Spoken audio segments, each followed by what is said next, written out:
Now the next room we visited was the gentleman's kitchen. But before we give you an account of what happened during our experiment, here's a brief history of the room. When John first moved into the RAM, he spent his first night in the gentleman's kitchen. He claimed that something paranormal grabbed him by the ankles in the middle of the night and threw him across the room.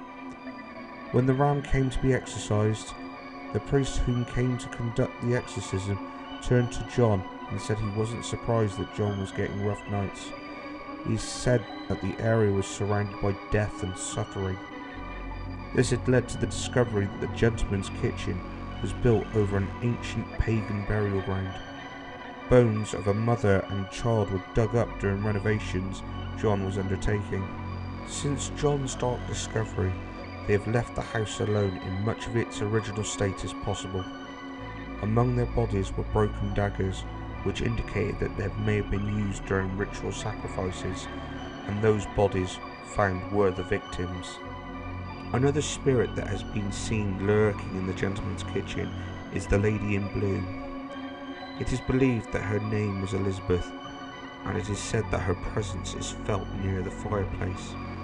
It is believed that she was brutally murdered by highwaymen, maybe the same men that used the ram as a hideout. It is believed that her remains lay underneath the floor of the gentleman's kitchen. If that is the case, is she waiting for her murderers to be served justice? Before John had bought the ram, it was last used as a public house. When we did our next experiment, we conducted something called table tipping. As it suggests in the name, on the table there would be words painted in glow-in-the-dark paint, yes and no, on either side. We then asked questions, and whatever wishes to communicate with us would tilt the table to the side of which answer they would desire. We would hold hands and introduce ourselves in the circle around the table. This is supposed to allow any spirits to use our energies to give out answers. Next, we would place our fingertips lightly on the table and started asking questions. This would be the first time where I'd feel an unsettling feeling for the place. I would only describe it as entering a pub that you were unfamiliar with and all the locals would be watching you. Unfortunately, we have no footage of this, but we came into contact with former patrons of the pub, who at first were not so welcoming. But then when we offered them a bottle of whiskey, they were more than welcoming. We then felt the table getting more aggressive in its movements.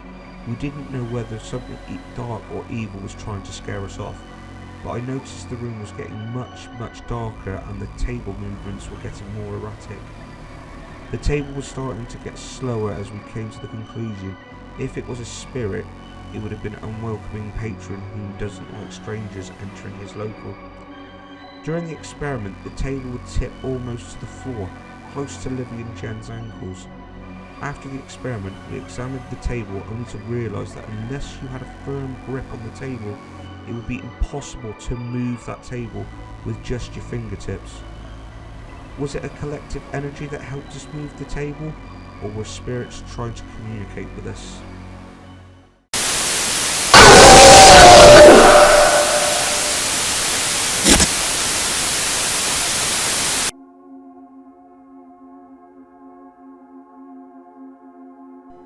The next stop was the witch's room. We didn't do any experiments with haunted happenings in this room, but we did conduct both a Ouija board session and a spirit box session, and we got some amazing results. First, let's go into the background of the room. Now, back in the 16th century, it was believed that a woman who was believed to be a witch would flee from trial and hide in this room. She'd be there until locals would drag her out and would be burnt at the stake. It is led to believe that she resides in this room. It is also said that you can hear her cat roaming around the room as well. Now, when we went into this room, we first conducted an electric voice phenomenon experiment, otherwise known as a spirit box session. At first, none of us could hear anything being spoken through it, but when we took the footage back and with careful investigation, this is what we believed we had found. Just do as normal. Is there anyone here in this room with us?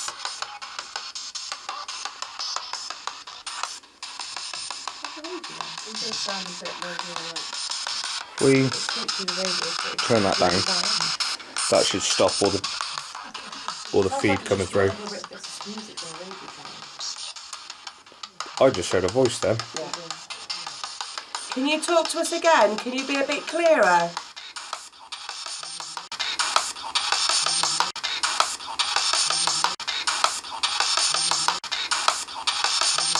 Fuck.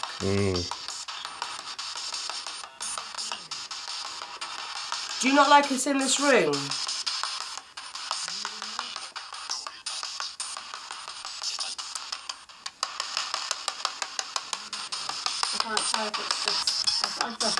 No, it's really hard to figure out. It's sort of one of those things you've got to try and go back and look into.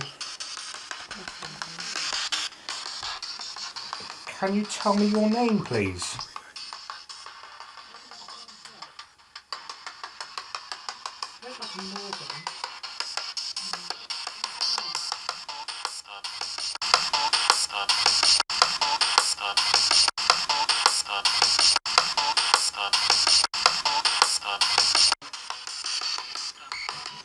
Do you like us in this room?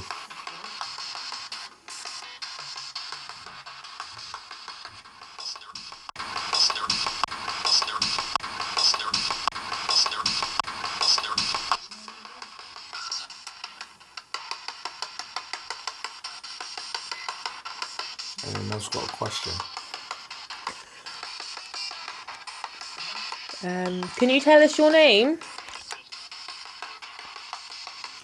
I'm hearing something, but I can't actually pick up on anything.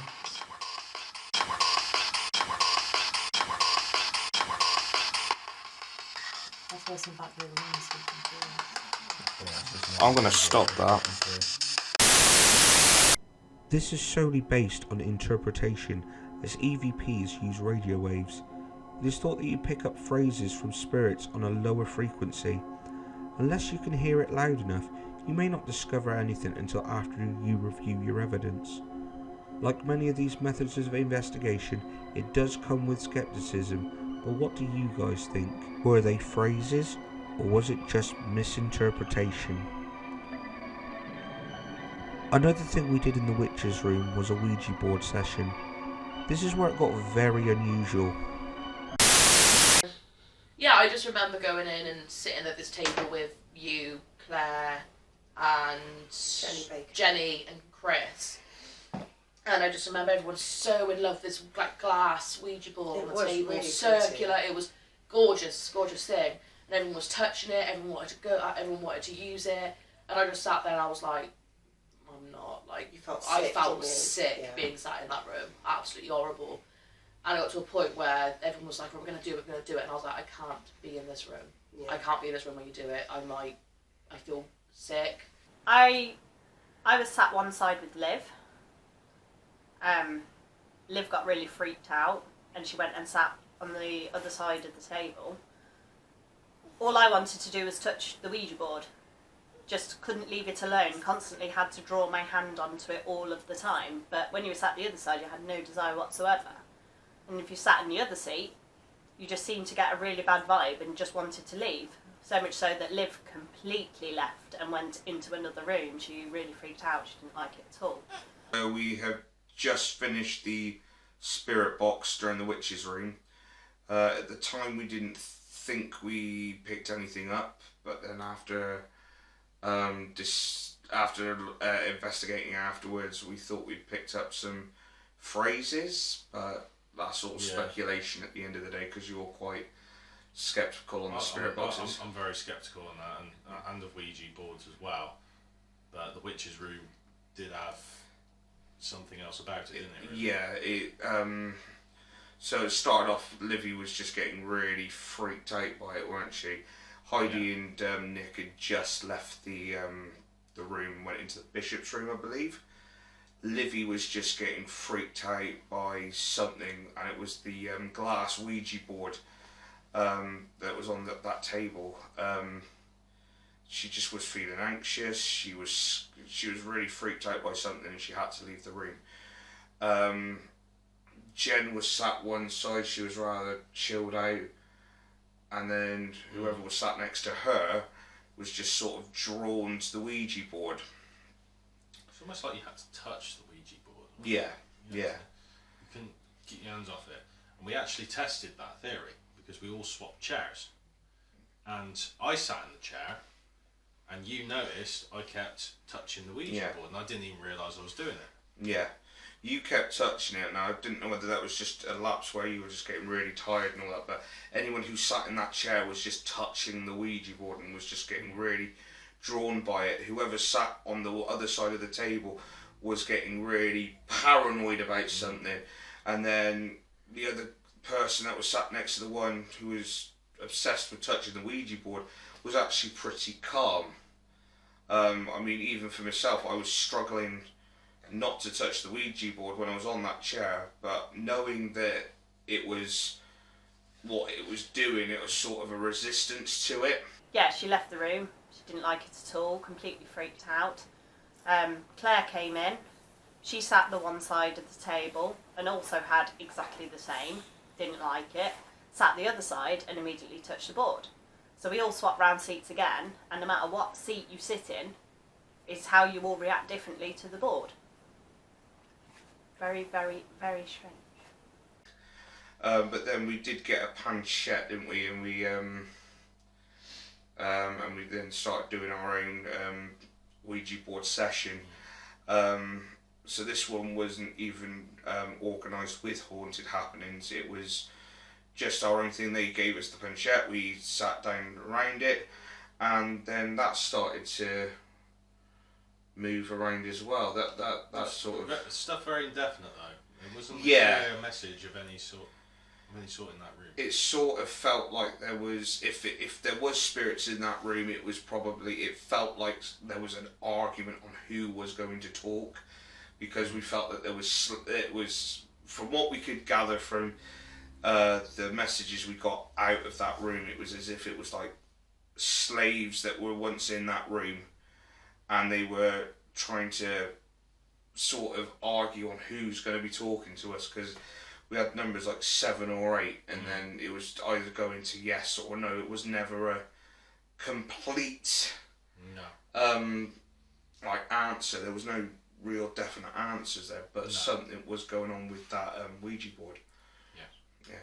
So after all of this, with all the weird readings, we had to try and do a Ouija board, do it properly, see if we could pick anything up, because there was such energy on it. It just felt like something was constantly arguing with us. Like, one person wanted to answer us and another person was stopping them almost.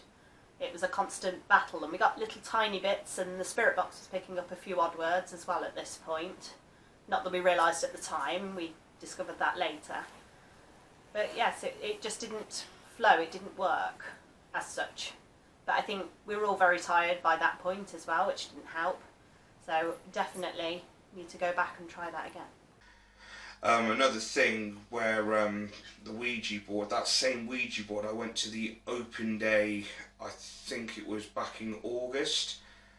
We went into the witch's room. We had one of those psychic investigators there. They did their own spirit box. The assistant that was with that psychic reacted the same way Livy did when they went in the room. Same Ouija board, same location, same everything, same spot that Livy was stood in, and she had to leave the room. She left the room, and she did not go back into that room. She was genuinely scared. Yeah, I've never seen Liv scared like that before, to be honest with you. And yes, there was something weird, a weird vibe coming from that room in general, really. But it's just something we can't explain. We're still quite trying to figure out the answers, but we can't explain it. Unfortunately, we have no footage of this. However, when I went to one of the open days, one of the mediums who were taking part in a vigil would not enter the room, as she was getting a nasty vibe from the same glass Ouija board, just like Livy did. It was on the same table in the exact same position as we had left it on the night of Haunted Happenings. This was too much of a coincidence to be true, considering neither person has ever met each other. In fact, my team weren't even there during the open day.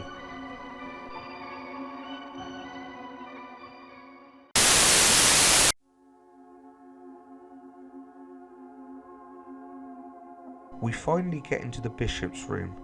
Now this room is known for its notorious activity. When John would run the ram in as a bed and breakfast, guests who would be staying at times would probably tend to have a bad night. They would abandon all their belongings and escape out of the bishop's room windows and would never be seen or heard from again. So what makes this room so terrifying?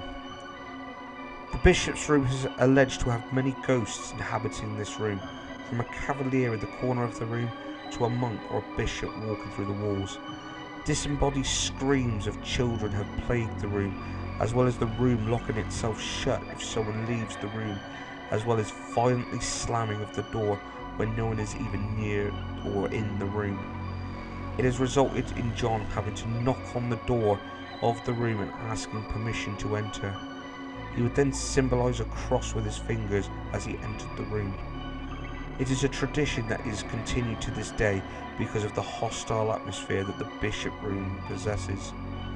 Disembodied screams of children were calmed down when John brought in stuffed animal toys and placed them in certain rooms of the inn. But John would discover something more sinister in the room that adds to the evil aura of the bishop's room. In the stonework of the fireplace, artifacts such as a wooden wedge and a small iron horseshoe were discovered, as it's believed to be approximately 200 years old. These tools in question is said to be used during devil worshipping rituals and human sacrifices. John has placed a number of religious symbolism in the bishop's room, including statues of Jesus and even a Bible. It was said that when John lived in the ram, he would never walk around without a Bible on his person. Even red candles are not allowed to be lit in the room. The room has the biggest reputation out of the entire building. It is even said that demons such as an incubus, which is a male sex demon, and a succubus, which is the female counterpart, inhabit the room and torment those who lie on the beds. Do you believe this to be true? Would you lie on the beds just to try and find out for yourself? Or do you believe that this is something to drive a more enticing story to make the bishop's room frightening but impossible to resist?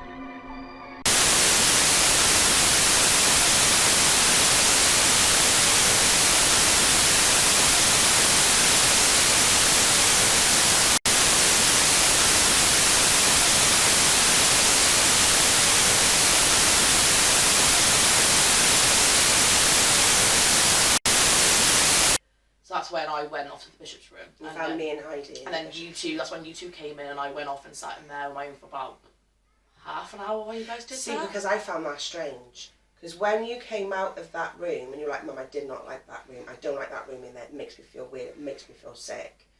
And you're like, can I just be on my own for 5 minutes? And then like she almost went trance. Like, you know that chair that's in the corner? She sat in that. You sat in there, weren't you? Yeah, because you two left, and that's Yeah. what there was like 3 other people from another group who were in that room, and they were led on the bed, so they were sort of chilled out, having a mooch. And I sat in the chair like behind the door, so the door opened. I was basically behind the door. I just sat there and I had my eyes closed for about. I found that room really comfortable. It was calming. lovely in there. Like I felt so chilled out. So about half an hour while you guys went off and did the Ouija board, and then you two came in, and I heard you walking through, and I scared you because I sort of went hello behind the door, and you two screamed. The 3 guys in the bed shit themselves. It was brilliant. But people suggest that of the bishop's room, and I don't feel like that in the bishop's room. I love the bishop's room. And you know what though, I felt fine when we were in there chilling, you know, not having, just in there. We weren't trying to contact anything. We weren't doing a Ouija board. We were just sat the in there. witch's room? No, in the bishop's room. The bishop's We room. were just sitting there chilling. And then we went later on in the evening and we did not the Ouija board, but with the ball and the shot glass. And I felt uncomfortable doing that. I felt like real iffy about that. The only 2 times I felt bad was in the witch's room. I couldn't go back in there after that. That was the last time I went in there. I couldn't even just looking in the room from the outside into the hallway. I felt ill. So I went there once and that was it. And the last thing we did before we left was the dish room doing the shot glass with the ball. I felt really uncomfortable there. I felt like he was just fed up with us. I felt like he was like gunning to get us out of there pretty much.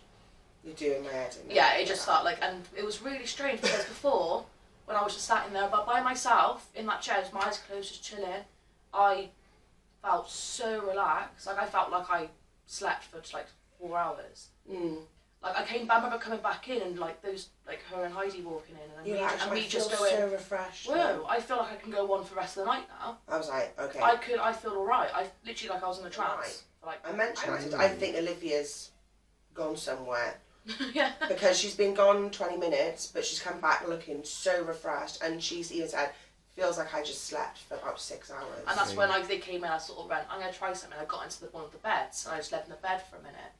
And I think I was in there for not longer than 20-ish minutes, just slept on the bed, and I felt like I'd had the world's best massage.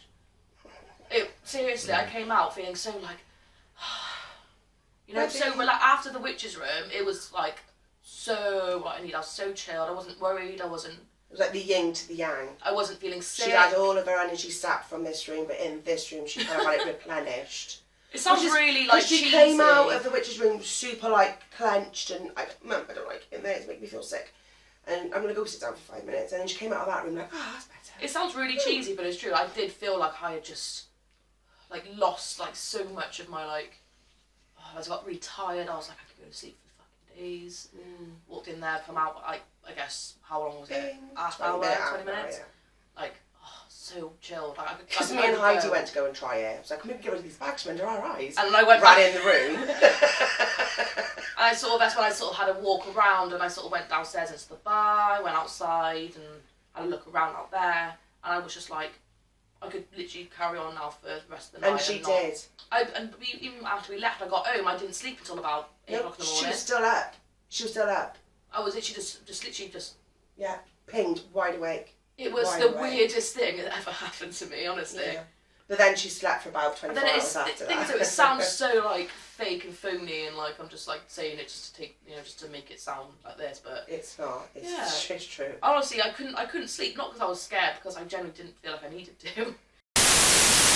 When we took part in another experiment in the bishop's room, nothing happened.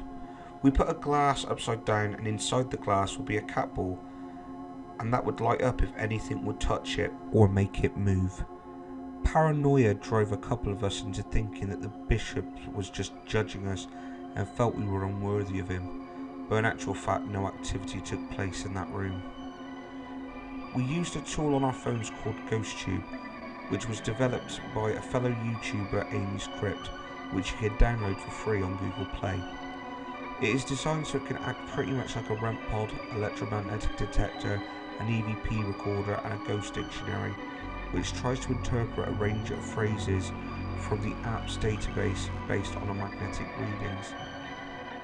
This app gave us a few phrases such as 12th century, shopkeeper, and 2 names of members of the Haunted Happenings group that were with us. The 2 names were a couple that were in the room previously and were led on the bed. This app was downloaded by us and has no relation to anything that Haunted Happenings had organised. Also, I found bizarre that the term shopkeeper was mentioned, as a few of us out of our group work in a well-known retail store and we had joked about it. Was it coincidence? I'm really not sure. Other things happened in the bishop's room during the open days, but I could not figure out whether or not it was something paranormal or that my mind wanted me to see something.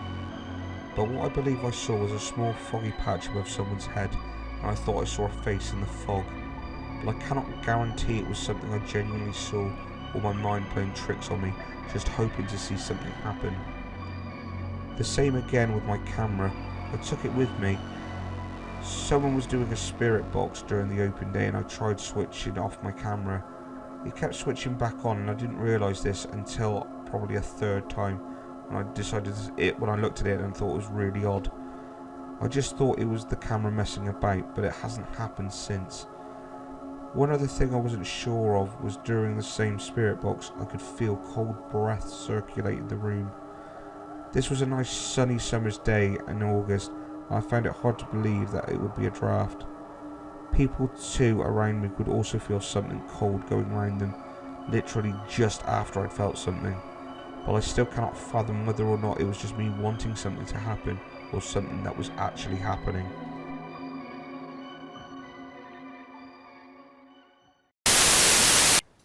So that was the first time we went in the ancient ramen, and it did not disappoint. It's a shame we didn't get footage of the entire night. Yeah, no, it was unfortunate that we could not get footage of the entire night, because a lot was going on during that night. But yeah, it was definitely an experience when we went there, but I think that pales in comparison to our latest investigation that we just did. We did try putting a camera in each room, but as soon as we walked through the door, everything was happening, so we didn't get the chance. Yeah, we didn't get the chance, did we? Because Livy, Nikova and Jen, they all arrived before we even got there, so they were there like half an hour before us. Yeah. And they mentioned of a slamming of a door, thinking that we had turned up, but it turned out that it wasn't us. We didn't arrive for another 20 minutes after it happened, so already things were going on before we could get anything set up. And that was just the start. You can go to our Grave Station TV Facebook page, where we did lots of live feeds of the night from our recent investigation. But yeah, that was just a small fraction of what happened that night. We tried getting cameras everywhere.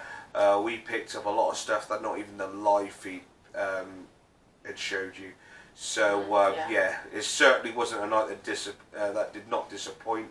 From the moment that we walked through there, we had nothing but like banging sounds through to our Ouija board sessions, and not only that, we had our K2 meters going haywire. They were going off a lot.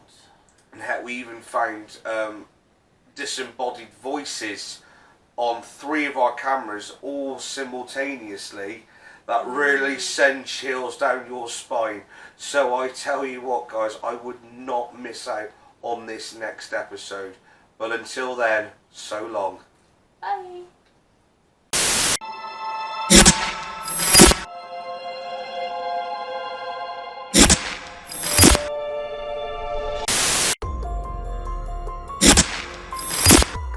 Something like a, I suppose you could call it an orb, and across here towards the witch's room.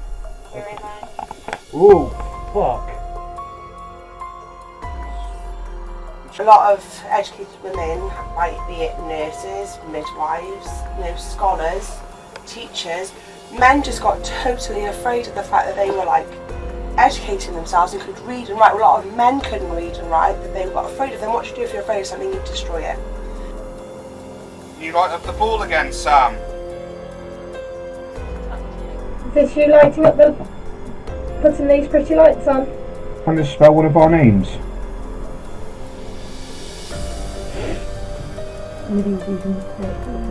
Yeah. Stop recording. Stop recording? Is this the bishop? I think it works. Chris, wake up. One there. Oh, hello. No. Are you near the bed? And now I've got that Shut it off. Shut off now. Goodbye.